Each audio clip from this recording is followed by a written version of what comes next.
Glory to God in the highest. Thanks for tuning in to Everything Catholic again, and I'd like to start with this. Almost every time I share anything related to Saint Faustina and the Divine Mercy, or Luisa and the Divine Will, there will be some Catholics who will write comments such as this one. Despite all this, several religious, including priests, lay Catholics, publicly oppose the Divine Mercy and publicly oppose Luisa. They still resist the Church. And this is the reason why, even though the Divine Mercy devotion has been incorporated into the Church's martyrology and been declared a universal feast, there are many Catholics that reject it because they're not obedient to the Church's magisterium. Or listen to another one, where he's being more firm in reminding people when they oppose something that already has the Church's seals of approval. I don't get this. I mean, I'm part of the priesthood, and I shake my head when I hear some priests say some of the things that are off the charts. I mean, there was a recent Catholic broadcast, and they invited this man from a Marian college who's saying Luisa Picaretta is a false prophet, Vasula Writing is a false prophet, Maria Valtorta is a false prophet. This man is off his rocker. I'm sorry. He has no authority to say these things because, number one, the Church has given its official seals of approval to many of Luisa's works. So how can he be invited on a Catholic broadcast television network and start going against the magisterium? And I'm shocked that this Catholic television network would invite this guy and record it and still continue to play it. This is like schism. I mean, right in your face. I mean, I don't get it. So if you have the time, please listen to this one. It's rather long, but be rest assured, you'll have much more understanding what happened along the way, when they were both placed on the index of prohibited books, and what happened after. Whenever we address a prophetic post-biblical revelation, we're always mindful of the Church's position on it because the majority of post-biblical revelations are not of God. And even though the minority are, they're of great importance and they require utmost attention. Take, for example, what you mentioned, the Divine Mercy devotion, promulgated by the servant of God and blessed then now Saint Faustina Kowalska, who initially encountered opposition. Right? She was born in 1905, died at the age of our Lord 33 in 1938. And before her writings attained the status of magisterial approval, bearing the Church's nihil obstat imprimatur, and her name being raised to the altar as a saint in her feast day, being part of the Church's martyrology, and her devotion becoming a universal feast in the Catholic Church on the first Sunday after Easter, her writings went through a series of tests that are parallel to the tests encountered by the servant of God, Luisa Picaretta. To overview these tests, we must first bear in mind that these events leading up to the Church's approval, both of Faustina's writings and Luisa's writings, several of which enjoy Church approval, we must bear in mind that the Church sometimes reverses its position, and for reasons that it articulates. Let's first look at Faustina and then Luisa. From 1942 to 1959, Sister Faustina's writings and devotion to the Divine Mercy were published in many languages and spread internationally. And something similarly occurred in the writings of the servant of God, Luisa Picaretta. They were first published in 1915 until 1938, the year in which the Vatican sequestered them, much like they sequestered the writings of Faustina for further review. Luisa's writings were published in 1915 by St. Hannibal and in many languages and spread internationally. Now, the writings of Faustina constitute the prophetic revelations from Jesus on the Divine Mercy contained in what is known today as the Diary of Saint Maria Faustina Kowalska, Diary, Divine Mercy in My Soul. On the other hand, the servant of God Luisa's writings constitute the prophetic revelations from Jesus on the Divine Will, contained in 36 volumes entitled The Book of Heaven, and in 2 works entitled The Hours of the Passion and the Virgin Mary in the Kingdom of the Divine Will. And it's noteworthy that these works today, that is, the Hours of the Passion and the Virgin Mary, can bear the imprimatur nihil obstat, as does the writing of Faustina, Divine Mercy in My Soul.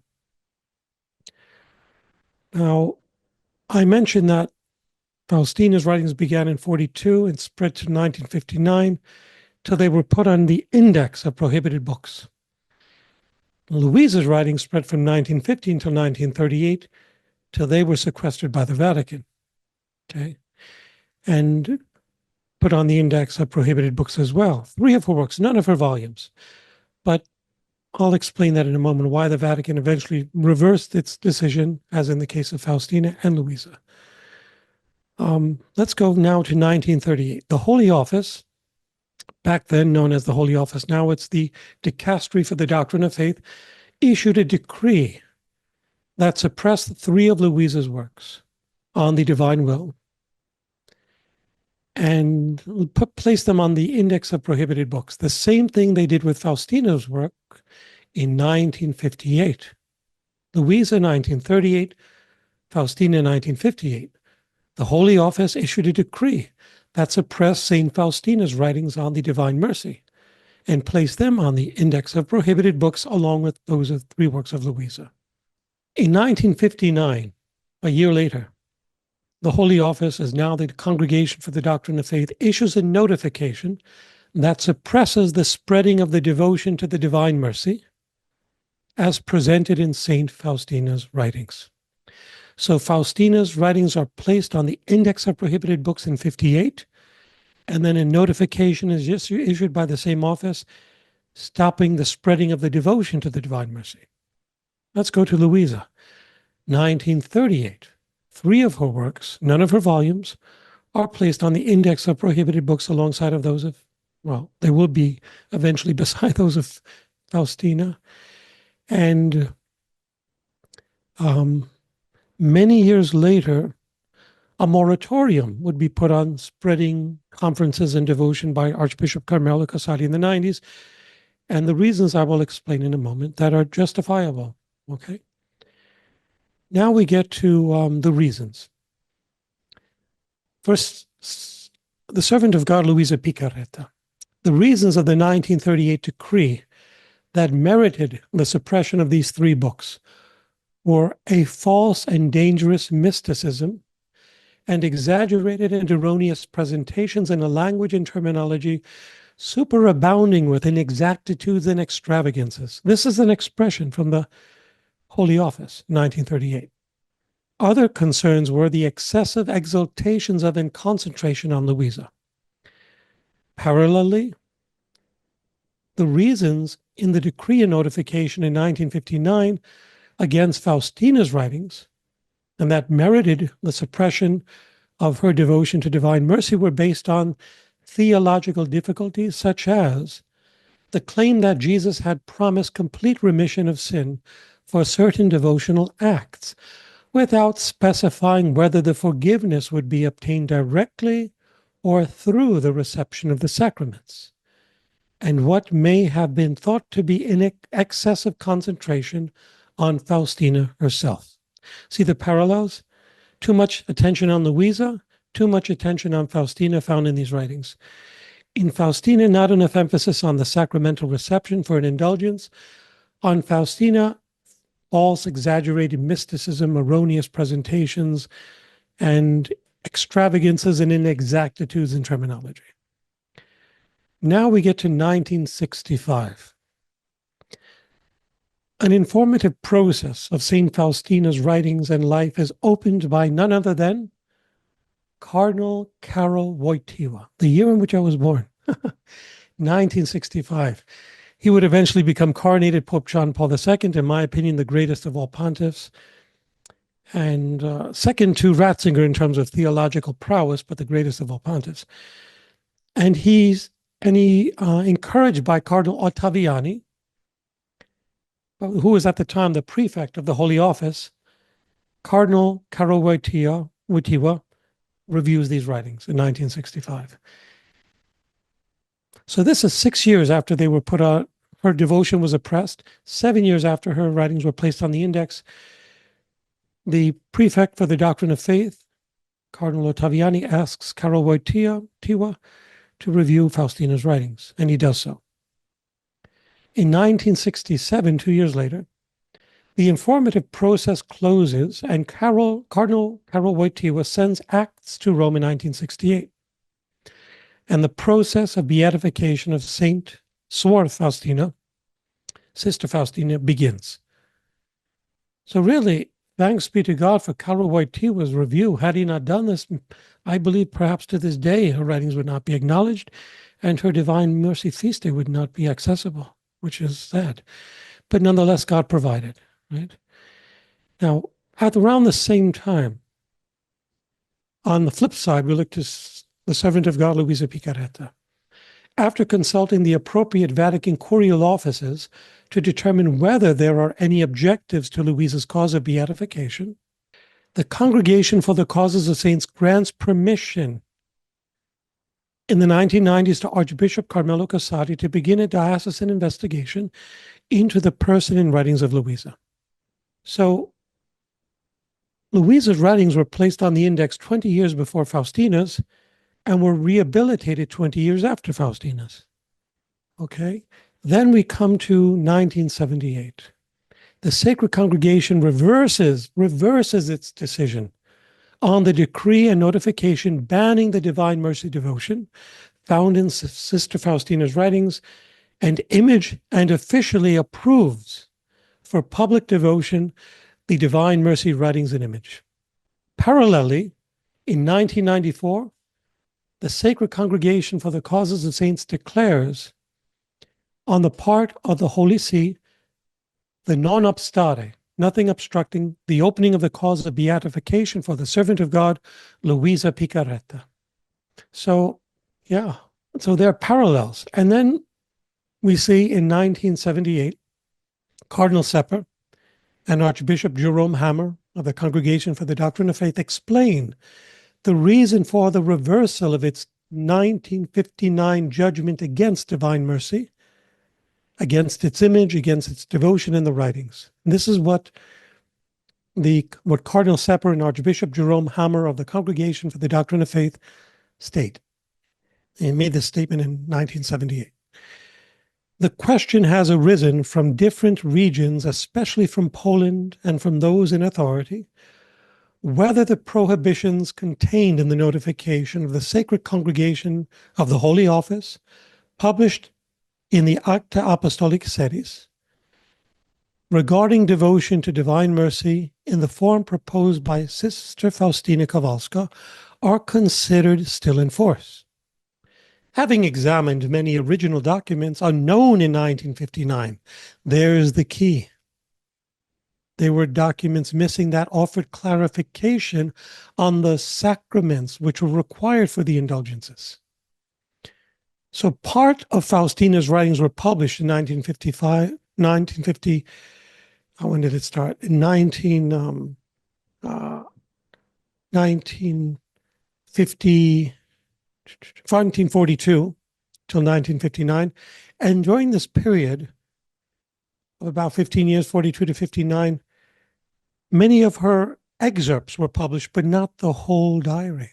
And parts that were essential to understanding the proper reception of the devotion to the Divine Mercy were missing in these published materials.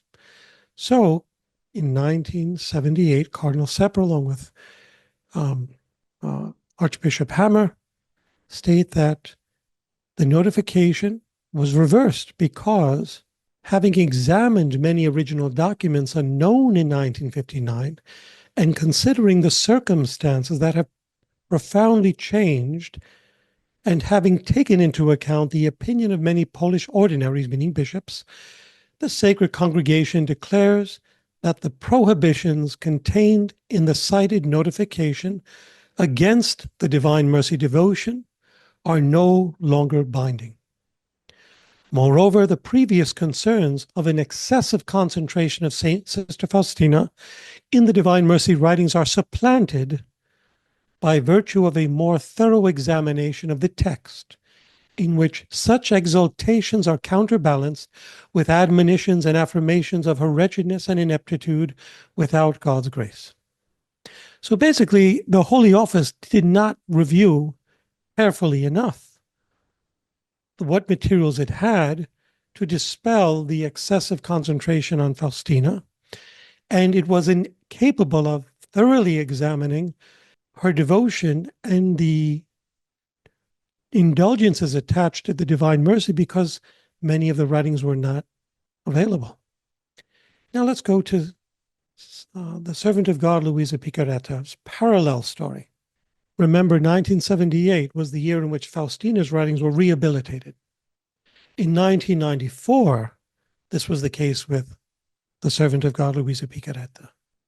About 16 years later, the Sacred Congregation for the Causes of Saints declared, in quotes, on the part of the Holy See, the non obstare, meaning nothing obstructing, for the opening of the cause of the beatification of the servant of God, Luisa Picaretta.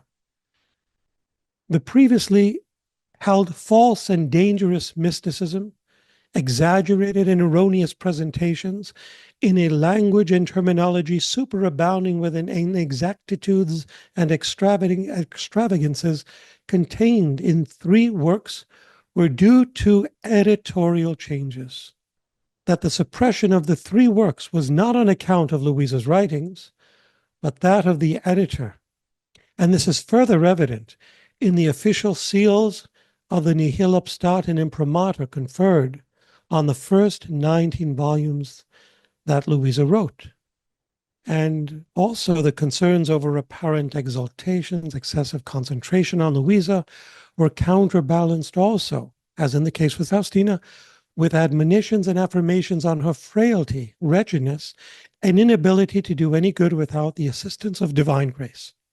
Then in 2005, Luisa's cause of beatification concluded its diocesan iter, and shortly thereafter there began the preparation for the critical edition of her 36 volumes. And then we come to another stage. Even though the Church has now officially given its seals of approval to several of Luisa's works and Faustina's works, and even though Luisa's cause and Faustina's cause are open for beatification, despite all this, several religious, including priests, lay Catholics, publicly oppose the Divine Mercy and publicly oppose Luisa. They still resist the Church. And this is the reason why, even though the Divine Mercy devotion has been incorporated into the Church's martyrology and been declared a universal feast, there are many Catholics that reject it because they're not obedient to the Church's magisterium. These are the people who do not answer to anyone but themselves. And these people, Jesus reveals to Luisa, are the type of people that will continually fall in and out of God's grace because they do not allow themselves to be guided by the beacon of light, which is the voice of God through the Church. Okay?